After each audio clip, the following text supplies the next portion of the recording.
የተወደዳችሁ ክርስቲያኖች እንደ ዮሴፍ ተረስተንም እስር ቤትም ይሁን እንደ መስቀሉ ተቀብረንም ይሁን እንደ ጳውሎስ ተጠርጥረንም ይሁን አንድ ቀን ግን እግዚአብሔር ሲጎበኝ መጥቀማችን አይቀርም። የትም ይሁን የት መጥቀማችን ግን አይቀርም። የተወደዳችሁ ክርስቲያኖች በረሃ ለበረሃ ሲሰደድና ሲንከራተት የነበረው ያ ዳዊት አንድ ቀን ይጠቅማል ተብሎ ይታሰብ ነበር።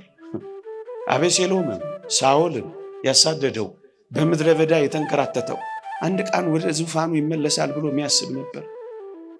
በእነዚያ ብርቱ የሳኦል ክንዶች በእነዛ እልፍ ጦሮች ውስጥ አልፎ ያ ዳዊት በእውነት የሚጠቅም ሰው ይሆናል ብሎ የሚያስብ ነበር። ማንም ወገኖቼ እንኳን ዳዊትንና መላለሱን ተዉት።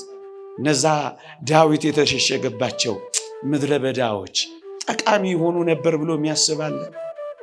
ብዙዎቹን የዳዊት መዝሙራት ተመልከቷቸው።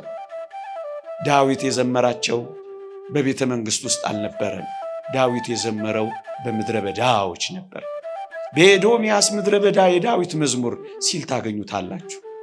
በይሁዳ ምድረ በዳ የዳዊት መዝሙር ሲል ታገኙታላችሁ።